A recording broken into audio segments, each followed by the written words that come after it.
Hello guys, तो हमने start किया था दी हाउसमेट और आज हम इसका चैप्टर 4 पढ़ने जा रहे हैं। तो चलिए शुरू करते हैं। मिली, मैं अगले 7 घंटे सफाई में गुजार देती हूँ। नीना ने इस घर को जितना गंदा कर दिया है, शायद वो जानबूझकर भी इतना गंदा ना कर पाती। घर का हर कमरा गंदगी से भरा पड़ा है। कॉफ़ी टेबल पर रखा हुआ पिज़्ज़ा बॉक्स अब भी उसमें 2 स्लाइसेस मौजूद थे और इसके नीचे कोई चिपचिपा और बदबूदार चीज़ गिरी हुई है जो इतनी ज़्यादा लीक हो चुकी है कि बॉक्स टेबल के साथ चिपक गया है। इसे साफ करने में 1 घंटा और भिगोने और 30 मिनट सख्त रगड़ने में लगते हैं। किचन सबसे ज़्यादा ख़राब हालत में है।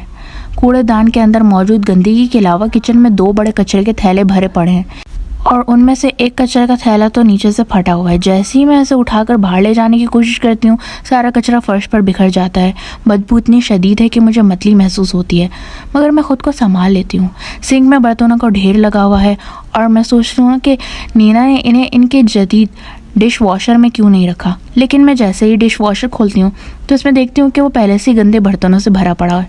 लगता है कि नीना प्लेटें साफ़ किए बगैर ही इन्हें डिश वॉशर में डालने पर यकीन रखती है या शायद इसे चलाने की जहमत ही नहीं की। नतीजा ये निकला कि मुझे 3 बार डिश वॉशर चलाना पड़ा। तमाम पैन्स अलहदा धोने पड़े जिन पर कई दिनों से जमा हुआ खाना चिपका हुआ था। और दोपहर के बीच में मैंने किचन को किसी हद तक रहने के काबिल बना लिया था। मैं खुद पर फ़ख्र महसूस करती हूँ। ये मेरी ज़िंदगी में पहला सख्त दिन था जब मैंने वाकई कोई काम किया था, ख़ास तौर पर जब से मुझे बाहर की नौकरी से निकाला गया। और ये बिल्कुल अनफेयर था, लेकिन यही तो मेरी ज़िंदगी है आजकल और मुझे इस काम में मज़ा आ रहा है। बस अब मैं चाहती हूँ कि मैं यहाँ मज़ीद काम करती रहूँ और शायद मेरे कमरे में एक खिड़की हो जो खुलती हो। तुम कौन हो? एक छोटी सी आवाज़ मुझे इस वक्त चौंका देती है और जब मैं आखिरी बर्तनों को ठिकाने लगा रही होती हूँ तो मैं फ़ौरन मुड़ती हूँ। सिसिलिया मेरे पीछे खड़ी है। इसकी हल्की नीली आंखें मुझे घूर रही हैं और इसने एक सफ़ेद फ़्रॉक पहनी हुई है जो इसे बिल्कुल एक गुड़िया जैसा बना रही है। और जब मैं गुड़िया कह रही हूँ तो मेरा मतलब वो खौफनाक गुड़िया है जो दी ट्विलाइट जोन में बातें करती है और लोगों को मार देती है। मुझे तो ये भी मालूम नहीं है कि वो अंदर कब आई और नीना कहीं नज़र नहीं आ रही। आखिर ये आई कहाँ से? अगर ये वो मौका है ना कि जब मुझे ये पता चले कि ये सिसिलिया असल में 10 साल पहले मर चुकी थी और अब इसकी रूह है, तो मैं फ़ौरन नौकरी छोड़ रही हूँ। अच्छा, शायद नहीं, लेकिन मैं तनख्वाह बढ़ाने का मुतालबा ज़रूर कर सकती हूँ। हाय सिसिलिया, मैं खुश दिली से कहती हूँ। मैं मिली हूँ। मैं अब से तुम्हारे घर का काम करने वाली हूँ, सफाई करने और तुम्हारी देखभाल करने, जब तुम्हारी माँ कहेगी। उम्मीद है कि हम दोनों अच्छा वक्त गुजारेंगे। सिसिलिया अपनी नीली आंखें छपकाती है। मुझे भूख लगी है और मिली सोचती है ना कि मुझे याद रखना होगा कि वो बस एक आम सी बच्ची है जो भूखी प्यासी और चिड़चिड़ी हो सकती है और आम बच्चों की तरह वॉशरूम भी जाती होगी। और वो कहती है ना कि तुम क्या खाना चाहती हो? वो कहती है बच्ची पता नहीं। और फिर मिली कहती है ना कि अच्छा, तुम्हें किस किस्म की चीज़ें पसंद है? और वो कहती है पता नहीं। और फिर मिली सोचती है ना कि मैं दांत भेजती हूँ और सिसिलिया एक खौफनाक बच्ची से एक तंग करने वाली बच्ची में बदल चुकी है। लेकिन अभी हमारी पहली मुलाकात हुई है। मुझे यकीन है कि चंद हफ्तों में हम बेहतरीन दोस्त बन जाएंगे। और मिली कहती है ना कि ठीक है, मैं तुम्हारे लिए कोई नाश्ता बना देती हूँ। वो सर हिलाती है और जाकर किचन के आइलैंड के इर्द गिर्द रखे स्टूल्स में से किसी एक पर बैठ जाती है। लेकिन इसकी नज़रें अब भी मुझ पर होल कर रही थी, जैसे वो मेरे तमाम राज पढ़ सकती हो। काश वो जाकर अपने बड़े से टीवी पर कार्टून देखती, बजाय इसके कि बस मुझे ही घूरती रहे। तो तुम्हें टीवी पर क्या देखना पसंद है? मैं पूछती हूँ। उम्मीद है कि वो इशारा समझकर कोई शो देखने चली जाएगी।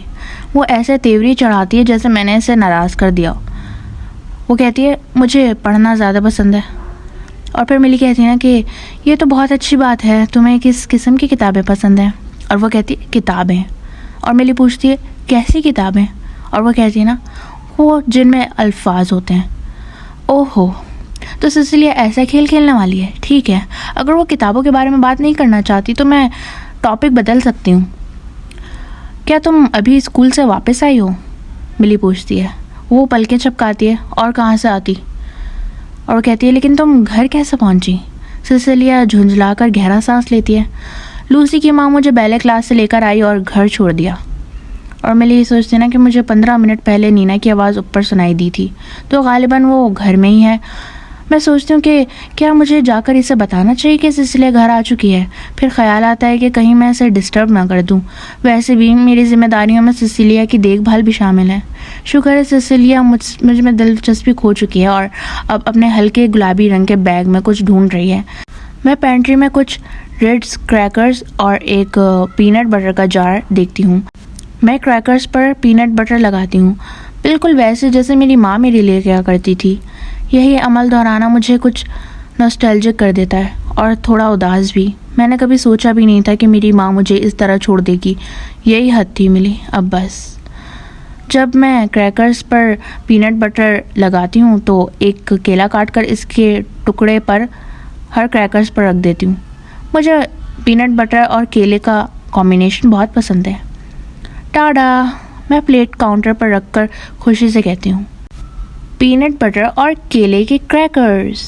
सिसिलिया की आंखें हैरत से फैल जाती हैं। पीनट बटर और केला? और मिली कहती ना, मुझ पर भरोसा करो, ये बहुत मज़ेदार है। सिसिलिया के गाल एकदम सुर्ख हो जाते हैं। मुझे पीनट बटर से एलर्जी है, वो चीख पड़ती है। पीनट बटर मुझे मार सकता है क्या? तुम मुझे मारने की कोशिश कर रही हो? मेरा दिल डूब जाता है। नीना ने कभी मूंगफली की एलर्जी के बारे में मुझे कुछ बताया ही नहीं और इनके पेंट्री में पीनट बटर मौजूद है। अगर इनकी बेटी को जानलेवा एलर्जी है तो वो इसे घर में क्यों रखेंगी? मम्मी, सिसिलिया चीखती है और सीढ़ियों की तरफ दौड़ती है। मुलाजमा ने मुझे पीनट बटर से नुकसान पहुंचाने की कोशिश की, मदद करो मम्मी। ओहो खुदाया। सिसिलिया, मैं सरगोशी में से घूरते हुए कहती हूँ, ये एक हादसा था। मुझे नहीं मालूम था कि तुम्हें एलर्जी है। और लेकिन तब तक नीना पहले ही सीढ़ियाँ उतर रही होती है। हैरत है कि इसका घर चाहे जितना भी बिखरा हुआ हो, वो खुद हमेशा बेऐब नज़र आती है। इसने एक बार फिर वही चमकदार सफ़ेद ब्लाउजेस और स्कर्ट पहन रखी है जो इसका पसंदीदा रंग लगता है। सिसिलिया का भी। दोनों घर के माहौल से मेल खाती हैं। ये सब क्या हो रहा है? नीना सीढ़ियों के नीचे पहुंचकर ज़ोर से पूछती है। मैं बेचैनी से देखती हूँ जैसे सिसिलिया अपनी माँ से लिपट जाती है। इसने मुझे पीनट बटर खिलाने की कोशिश की मम्मी। मैंने इसे बताया था कि मुझे एलर्जी है, लेकिन इससे मेरी बात नहीं मानी। नीना के चेहरे पर गुस्से के आसार उभरते हैं। मिली, क्या ये सच है? मेरा गला खुश्क हो जाता है। मुझे नहीं मालूम था कि इसे एलर्जी है, मैं कसम खाती हूँ। नीना माथे पर शिकन डालती है। मैंने तुम्हें इसकी एलर्जी के बारे में बताया था मिली, ये नाकाबिले कबूल है। नहीं, नीना ने कभी नहीं बताया, मिली सोचती है। एक लफ्ज़ तक नहीं कहा कि सिसिलिया को मूंगफली की एलर्जी है। मैं अपनी जान की कसम खा सकती हूँ कि इसने नहीं बताया, और अगर वाकई बताया होता तो फिर पेंट्री में पीनट बटर क्यों रखा होता, वो भी बिल्कुल सामने। लेकिन नीना मेरे किसी बहाने पर यकीन नहीं करेगी। इसके जहन में मैंने इसकी बेटी को तकरीबन मार ही डाला था। मुझे लगता है कि मेरी यह नौकरी मेरे हाथ से निकल रही है। मुझे वाकई बहुत अफसोस है। मैं अपने गले में उठने वाले गांठ के साथ बामुश्किल बोलती हूँ, शायद मैं भूल गई थी। मैं वादा करती हूँ ये दोबारा कभी नहीं होगा। सिसिलिया अब ज़ोर ज़ोर से रो रही है, जबकि नीना इसे सीने से लगाए इसके सुनहरे बालों को नरमी से सहला रही है। कुछ देर बाद सिसिलिया के आंसू थम जाते हैं, मगर वो अब भी अपनी माँ से लिपटी हुई है। मेरे दिल में शदीद नदामत की लहर उठती है। मुझे एहसास होता है कि बच्चों को कुछ भी खिलाने से पहले वालिदैन से पूछना ज़रूरी होता है। मैं वाकई गलत थी, और अगर सिसिलिया ने फ़ौरन ध्यान न दिया होता तो कुछ बहुत बुरा हो सकता था। नीना गहरा सांस लेती है, चंद लम्हों के लिए आंखें बंद करती है और फिर खोलती है। ठीक है, मगर आइंदा ऐसी कोई अहम बात मत भूलना। नहीं भूलूंगी, कसम खाती हूँ। मैं बेचैनी से मुट्ठी भींच लेती हूँ। क्या आप चाहती हैं कि मैं पेंट्री में रखा पीनट बटर फेंक दूँ? नीना चंद लम्हे खामोश रहती है, फिर कहती है, नहीं, बेहतर होगा कि इसे रख दो, हमें ज़रूरत पड़ सकती है। मैं अपना सर पकड़कर बैठ जाना चाहती हूँ, लेकिन ये नीना का घर है। अगर वो जानलेवा पीनट बटर अपने घर में रखना चाहती है तो ये इसका फ़ैसला है। बस इतना तय है कि मैं अब कभी इसे हाथ नहीं लगाऊंगी। और हाँ, नीना अचानक बोलती है, डिनर कब तैयार होगा? और मिली सोचती है ना, डिनर? क्या मुझे डिनर भी बनाना था? क्या नीना ने कोई और ख्याली गुफ्तगू मेरे साथ कर ली थी जिसमें इसने मुझे ये बताया? मगर मैं पीनट बटर वाले मामले के बाद मज़ीद कोई बहाना बनाने का ख़तरा नहीं ले सकती। 7 बजे? मैंने अंदाज़ा लगाया। 3 घंटे काफ़ी होने चाहिए। नीना सर हिलाती है। और इसमें पीनट बटर नहीं डालोगी, ठीक है? और मिली कहती है, नहीं बिल्कुल नहीं। प्लीज़ मिली, दोबारा मत भूलना। नहीं भूलूंगी। मैं लम्हा भर रुकती हूँ, फिर पूछती हूँ, किसी और को कोई एलर्जी या किसी चीज़ से सेंसिटिविटी तो नहीं? क्या नीना को अंडे से एलर्जी है? वो सोचती है।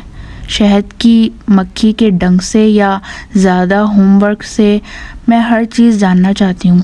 अब मैं दोबारा किसी मसले में नहीं फंस सकती। नीना अपना सर नफ़ी में हिलाती है। इस लम्हे सिसिली अपने आंसू से तर चेहरा माँ के सीने से उठाती है और मुझे गुस्से से घूरती है। हमारा आगाज़ बिल्कुल भी अच्छा नहीं हुआ, लेकिन मैं इसे ठीक करने का कोई ना कोई तरीका ढूंढ लूँगी। शायद मैं इसके लिए ब्राउनीज़ बना दूँ या कुछ और। बच्चे आसान होते हैं, बड़ों को संभालना ज़्यादा मुश्किल होता है।